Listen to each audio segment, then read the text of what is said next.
قرآن مجید نے 4 شرطیں لگائیں، فرمایا جس بندے میں یہ 4 خوبیاں پائی جائیں گی اسے اللہ کامیابی عطا فرمائے گا۔ مسلمان کی سوچ کے خلاف ہے یہ بات، یہ قرآن کی فکر کے خلاف ہے کہ اپنی فکر کرو۔ برما کے لیے، کشمیر کے لیے، فلسطین کے لیے بات نہ کرو، اپنی فکر کرو۔ یہ قرآن کی سوچ کے خلاف ہے، یہ قرآن کے پیغام کے خلاف ہے۔ اس لیے کہ اگر صرف اپنی بات ہوتی تو آمنو اور عاملوا الصالحات پہ بات ختم ہو گئی ہوتی، پھر بات آگے نہ چلتی۔ جب کہا گیا وتواصوا بالحق، حق بات کی تلقین کرنی ہے۔ اگر بات صرف اپنی ذات کی ہوتی تو ٹھیک ہو گیا، تو نماز پڑھی، روزہ رکھا، حج کیا، ختم ہو گئی۔ لیکن میرے نبی پاک صلی اللہ تعالی علیہ وسلم نے ارشاد فرمایا، ایک بستی میں 2 3 4 نیک لوگ رہتے تھے۔ میرے پیارے کریم رسول فرماتے ہیں 3 4 بڑے پرہیزگار، متقی، صاف ستھرے صوفی صاحب، درویش صاحب، علامہ صاحب، بڑے جو کہتے تھے بالکل جی میں کوئی بات نہیں کرتا، کسی بادشاہ کو نہیں چھیڑتا، میں تو بس لوگوں کو اللہ اللہ بتاتا ہوں، میرا کوئی تعلق نہیں، کوئی مرے کوئی جیے، بڑے نیک صاف ستھرے پرہیزگار۔ باقی ساری بستی گناہ کرتی تھی۔ نبی پاک علیہ السلام فرماتے ہیں رب کریم نے کچھ عرصے تک مہلت دی، پھر مشیت خداوندی، اللہ کا قانون حرکت میں آیا تو کہا جبریل ساری بستی تباہ کر دو، تباہ کر دو۔ اللہ مہلت دیتا ہے، مہلت دیتا ہے۔ ہم لوگ سمجھتے ہیں نہیں ہماری سیاسی چالیں صحیح چل رہی ہیں، اللہ مہلت دیتا ہے۔ رب کریم نے فرمایا جبریل انہیں تباہ کر دو، تو حضرت جبریل امین علیہ السلام نے عرض کی مولا وہاں تو تیرے 3 4 بڑے نیک بندے بھی رہتے ہیں، بڑے پرہیزگار، سچ بولنے والے، دیانتداری والے، حاجی صاحب، نمازی صاحب، صوفی صاحب، پیر صاحب، بڑے خوبصورت، ان کا کیا کریں؟ تو میرے محبوب پاک علیہ السلام فرماتے ہیں رب کریم نے فرمایا سب سے پہلے انہیں تباہ کرنا، سب سے پہلے انہیں سب سے پہلے، اور الٹ دو بستی، پہلے ان کا نمبر لگاؤ۔ یا اللہ ان کی کیا غلطی ہے؟ تو غلطی سن لیں، غلطی یہ ہے کہ انہوں نے 2 صفتیں پیدا کی ہیں، اگلی 2 پیدا کیوں نہیں کی؟ الا الذین آمنوا وعملوا الصالحات پہ روک کیوں گئے، آگے کیوں نہیں بڑھے؟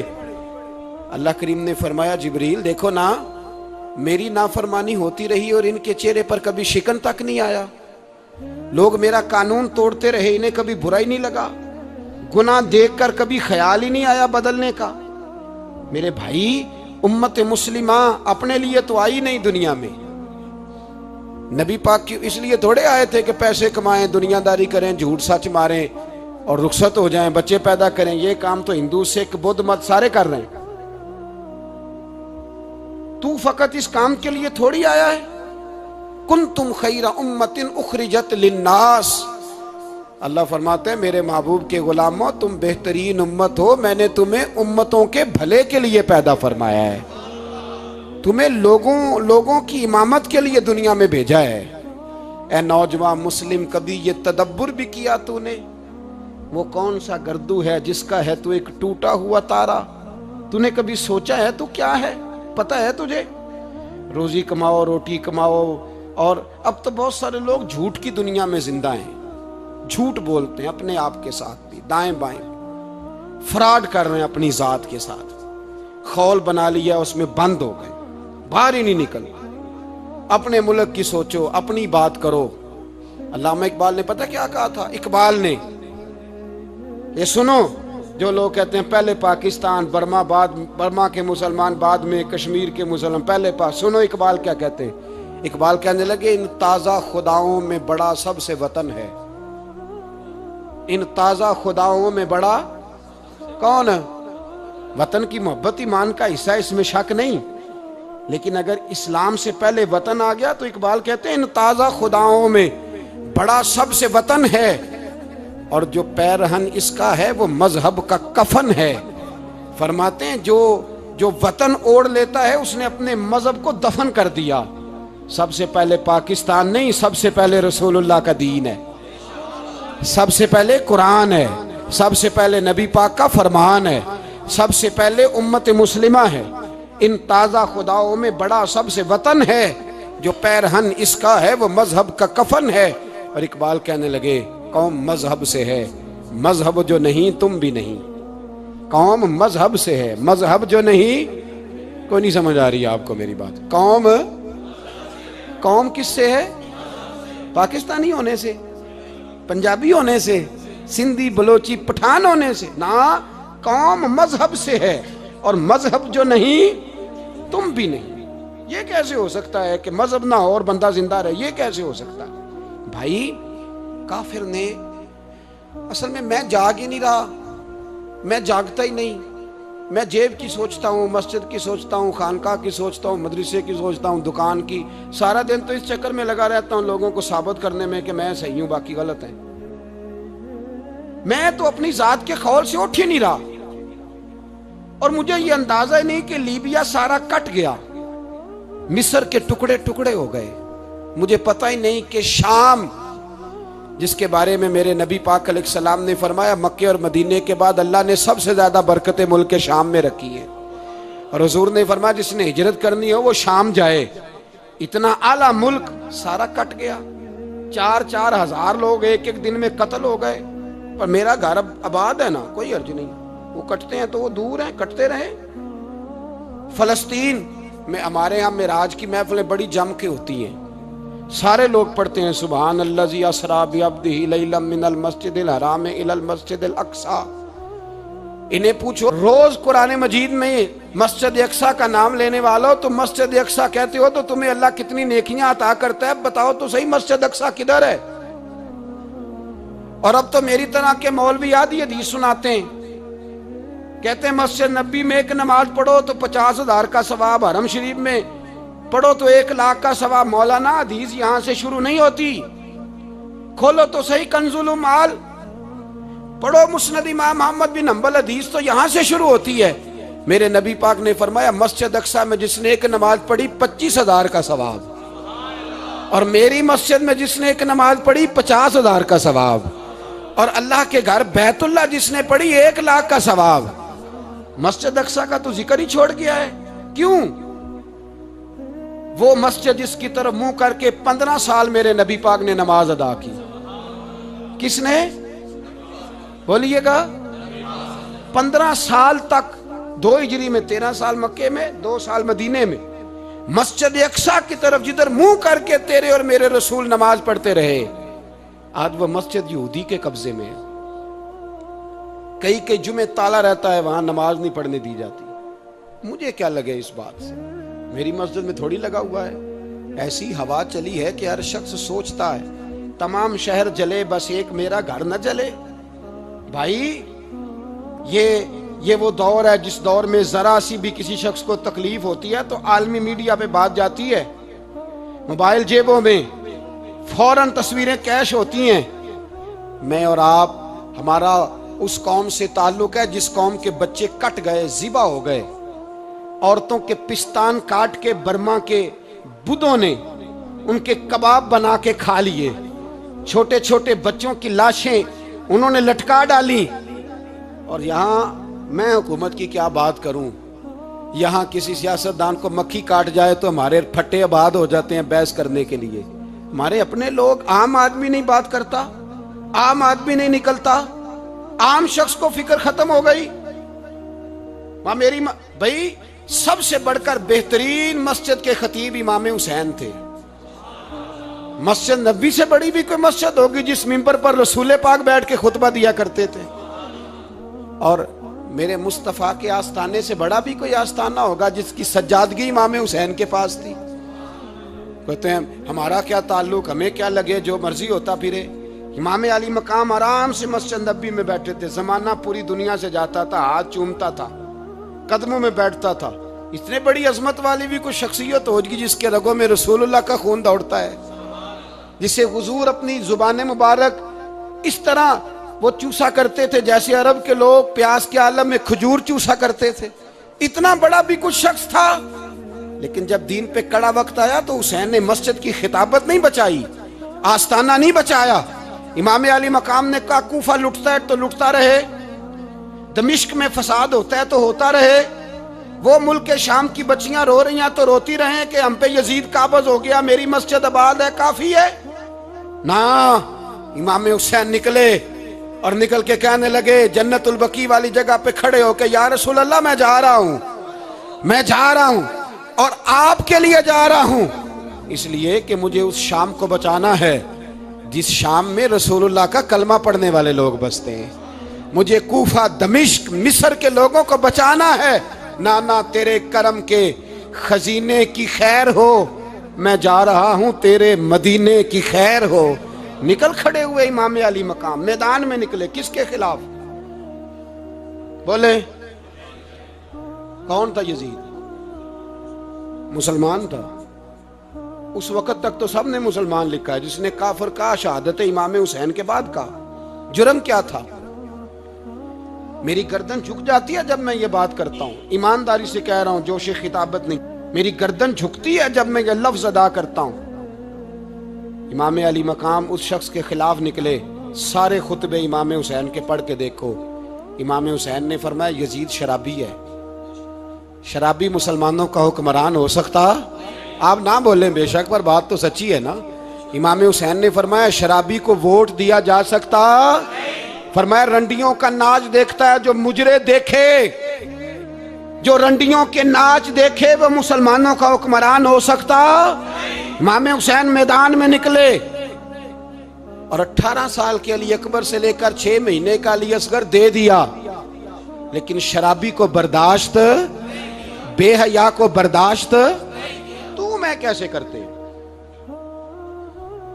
دوستی قاتل سے بھی، مقتول سے یارانہ بھی، اپنی جیب سے فلیکسیں چھپوا کے ظالموں، جابروں، بدماشوں کو ووٹ دیتے ہو۔ امام حسین کو تیری دیگ کی ضرورت ہے جو تو 10 محرم پہ پکاتا ہے، چاولوں کی ضرورت ہے جو تو نے 9 محرم کو پکائے، ان کو اس بریانی کی عادت تھی جو تو نے پکائی ہے۔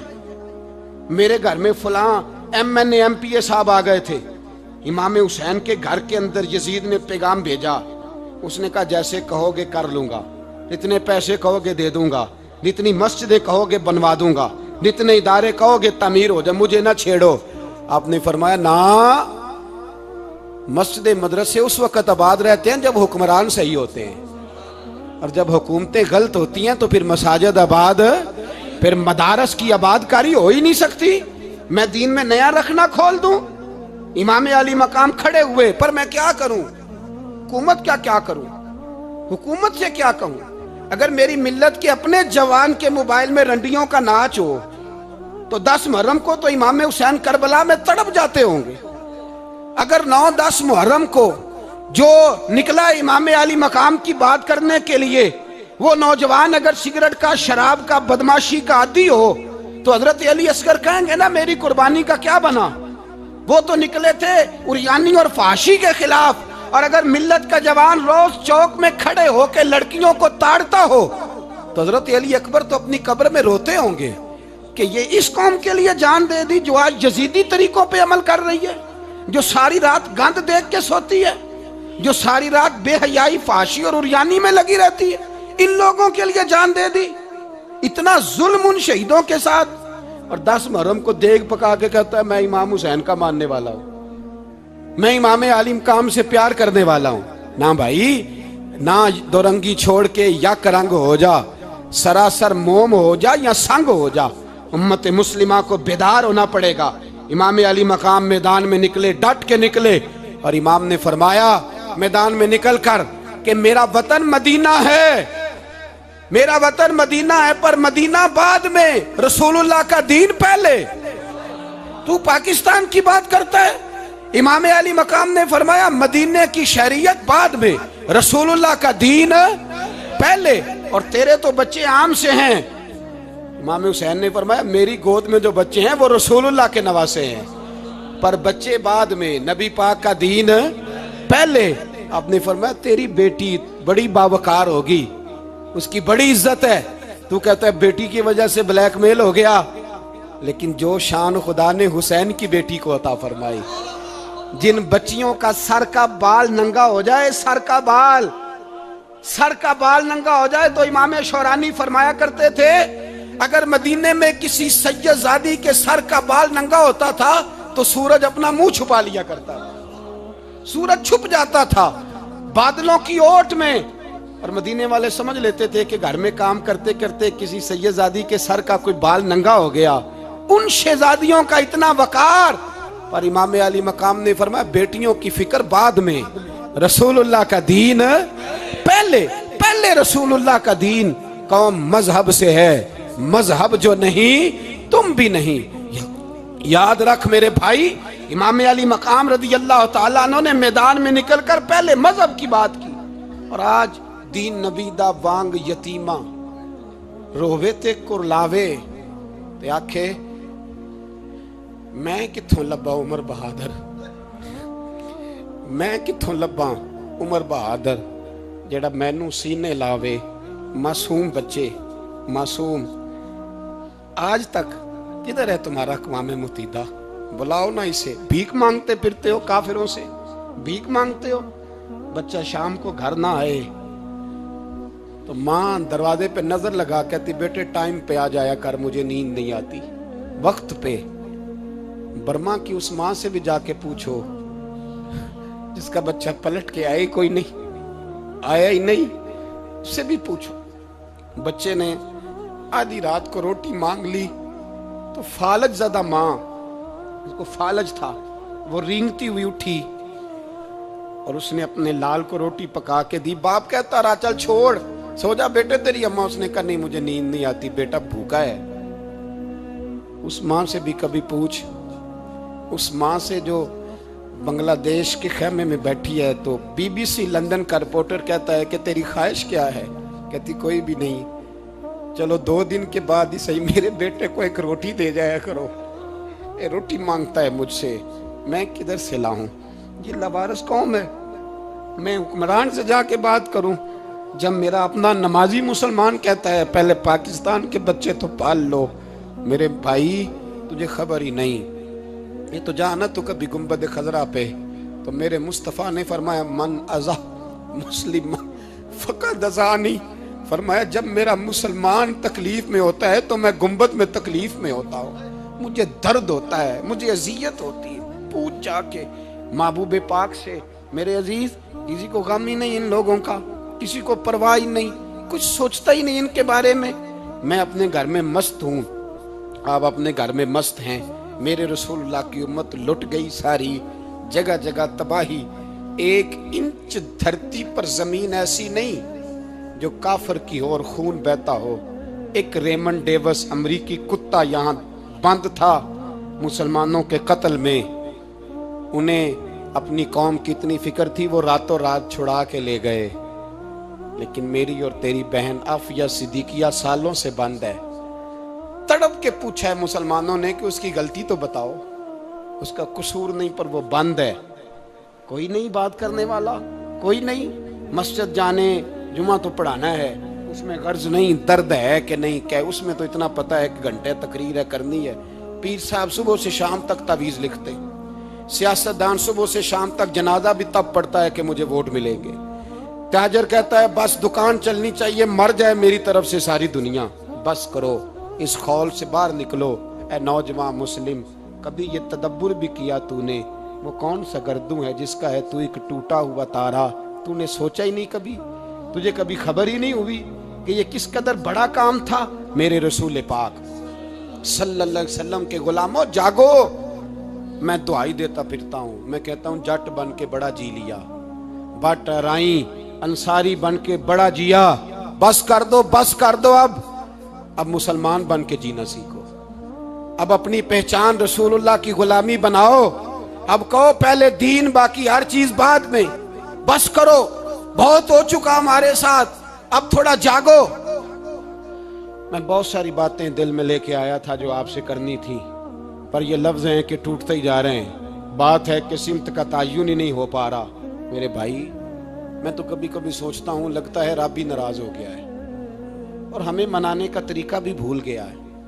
نہ ہماری مسجدوں میں تہجد پڑھی جاتی ہے، نہ کسی کو نماز توبہ یاد رہی، نہ کوئی استسقاء والا ہے، کوئی نہیں۔ جو پیر صاحب کے پاس جا کے بیٹھتا ہے تھپکی دیتے ہیں، کہتے ہیں جا تیرا کام ہو جائے گا، موج کر، کبھی نہیں کو کہتا توبہ بھی کر، استغفار بھی پڑھ، یہ داڑھی پوری کر، دین رسول اللہ کا اس کی طرف تو توجہ کر. کوئی تبلیغ ہی نہیں کرتا، سارے پھوکا پھاکی پہ لگ گئے ہیں. کوئی خیال ہی نہیں آ رہا کسی شخص کو کہ ہماری تباہیوں کا سبب کیا ہے. علاقہ تک قبرص فتح ہوا، تمام لوگ نعرے لگا رہے ہیں. حضرت ابو ذر غفاری کونے میں بیٹھ کے رونے لگ گئے. مسلمانوں کو فتح ملی، سب لوگ نعرے لگا رہے ہیں، خوشی ہو رہی ہے کہ علاقہ فتح ہو گیا. حضرت ابو ذر غفاری رونے لگے اور تڑپ کے روئے. لوگوں نے کہا ابو ذر کیوں روتے ہو؟ آپ فرمانے لگے یہ لوگ برسوں سے قابض تھے اس شہر پر، یہ جن لوگوں سے آج ہم نے لیا ہے یہ برسوں سے، دل کے کانوں سے کھل سننے والی بات ہے. فرمانے لگے یہ برسوں سے قابض تھے، انہوں نے اللہ کی نافرمانی کی ہے تو آج علاقہ ان کے ہاتھوں سے نکل گیا ہے. میں رو اس لیے رہا ہوں کہ خدایا کہیں ہم سے بھی نافرمانی نہ ہو اور یہ ہمارے ہاتھوں سے بھی نہ نکل جائے. شام نکل نہیں گیا ہمارے ہاتھوں سے، لیبیا نکل گیا، مصر نکل گیا، عراق نکل گیا، افغانستان نکل گیا. اور اگر دیکھو تو بلا واسطہ ہر جگہ کافر کا ڈیرا. وہ رو رہے ہیں، کہتے ہیں جب قوم اللہ کی نافرمانی کرتی ہے تو علاقے نکل جاتے. تڑپ رہے ہیں، مجھے کوئی فکر نہیں. کوئی نہیں رویا مصر کے جانے پر، کوئی نہیں رویا لیبیا کی تباہی پر، شام کے بچوں پہ کوئی نہیں رویا. ہم لوگ یہاں عید مناتے رہے، عید پر لوگ نئے کپڑے لیتے رہے اور برما کے مسلمانوں کو کفن تک نصیب نہ ہوا. کوئی نہیں تڑپا ان لوگوں پر، کسی کو خیال نہیں آیا. صاحب امام علی مقام کی فکر کو سمجھو، اس پر غور کرو. بس کر دو، نیند بڑی لمبی ہو گئی، اب اٹھو اس بیداری سے، اٹھو. جب قومیں نافرمانی کرتی ہیں تو ملک چھن جاتے ہیں اور کافر باری باری کر کے باریاں لگا رہا ہے. باری باری تمہیں کئی دفعہ دھمکیاں دے چکا ہے، وہ تمہارا نمبر کئی دفعہ لگا چکا ہے. اب خواب غفلت سے اٹھ جاؤ، آگ پیروں تک آ گئی ہے، ایسا نہ ہو جلا ڈالے سارا کچھ. حضرت سیدنا ابو ذر غفاری رو کے فرمایا کرتے تھے جب تم نافرمانیاں کرو گے تو علاقے تمہارے ہاتھوں سے نکل جائیں گے. سو نکل گئے. غوث اعظم کے بغداد پہ کئی دفعہ بم گرے، مولا علی شیر خدا کا شہر نجف کئی دفعہ بم کی نظر ہوا. امام علی مقام کے کربلا میں اب تک کئی دفعہ جنگیں ہو چکی، اس لیے کہ ہم نافرمانی کرتے ہیں، علاقے چھن جاتے ہیں. دوسری بات یہ کہ پھر ہمیں وہ طریقہ بھی نہیں آتا جس سے رب کو منایا جاتا ہے. آپ یقین کریں مسلمان پہ ایک 5 وقت کی نماز ہے، وہ بھی بوجھ ہے. 2.5 گھنٹے کی تقریر اور 5 منٹ کی جماعت میں لوگ بھاگتے پھرتے ہیں، بڑا مشکل ہے. آج تک مسلمان ایک 5 وقتہ نماز پڑھنے کے لیے بہانے ڈھونڈ رہا ہے ابھی تک. تو وہ مسلمان کہاں سے آئیں گے جو رات کو رویا کرتے تھے، راتوں کو اٹھ کے روتے تھے تو سویرے اللہ کافر کے مقابلے میں اتنی مدد کرتا تھا کہ 10 مسلمان لاکھوں کو بھگا دیا کرتے تھے. اس لیے کہ مدد کس کی شامل ہوتی تھی؟ بول کے بتائیے، کون مدد کرتا تھا؟ کیونکہ دیکھیں نا، یہ ہمیں طریقہ بتایا نبی پاک نے. اللہ حضور سے راضی تھا کہ نہیں؟ یار اس پہ جلدی جلدی بولو. اللہ راضی تھا نا؟ تو بدر کی رات حضور کیا کرتے رہے ساری رات؟ ساتھ نہیں تھا اللہ؟ وہ تو وہاں سے فرما رہا ہے غار ثور سے، ان اللہ معنا. محبوب کہہ دے کہ اللہ تیرے ساتھ ہے. وہاں تھے محبوب کہہ رہے ہیں اللہ ہمارے ساتھ ہے. وہاں سے اللہ ساتھ تھا، پر ساری رات بدر کی ساری رات. اور دعا کا رنگ کیا تھا؟ حضرت ابوبکر صدیق فرماتے ہیں حضور نے ہاتھ اٹھائے، اللہ یہ میرے 313 ہے، میں کل کمائی لے کے آ گیا. اے اللہ میری کل کمائی ہے، اگر یہ ہلاک ہو گئے تو قیامت تک کون تیری عبادت کرے گا؟ اے اللہ مدد فرما. اور حضور مناتے ہیں رب کو، کہتے ہیں یا اللہ تو نے وعدہ نہیں کیا تھا تو مدد کرے گا، یا اللہ تیرا وعدہ نہیں تھا تو کامیابی دے گا، یا اللہ تو نے ساری رات مناتے گزر گئی، ساری رات. صبح کا اجالا چمکا تو حضرت ابوبکر فرماتے اتنا لمبا سجدہ کیا، حضور سجدے میں تھے، میں دیکھتے دیکھتے تھک گیا، میں سجدے کی حالت میں ہی حضور پر لیٹ گیا، لپٹ گیا. میں نے کہا محبوبہ سر اٹھائیں، وہ دیکھیں اللہ نے مدد نازل فرما بھی دی ہے. اٹھائیے سر. حضور نے اللہ کو منایا. نبی پاک منایا کرتے تھے، ہم اب سجدوں میں بھی نہیں جاتے. اتنی سو گئی امت، سجدوں تقریروں سے انقلاب لانا چاہتے ہیں، ہم خالی نعروں سے انقلاب برپا کرنا چاہتے ہیں. لوگ جب روتے تھے بوڑھے لوگ سجدوں میں، اور عالم فاضل صوفی کی تو کیا بات ہے نا، وہ تو اللہ کے نمائندے ہیں جس کے صرف سفید بال ہو جائیں. میرے نبی پاک علیہ السلام نے فرمایا رب تو ان کی بڑی عزت کرتا ہے، ان کی بڑی. اور میرے نبی پاک نے فرمایا گناہگار مومن بھی جب دعا کے لیے ہاتھ اٹھاتا ہے تو اللہ فرماتا ہے فرشتوں اسے خالی نہ لوٹانا، مجھے شرم آتی ہے اسے خالی. پر تو اٹھاتا ہی نہیں، تو اسے مناتا ہی نہیں، تو کبھی لپٹا ہی نہیں، تو نے کبھی کہا ہی نہیں.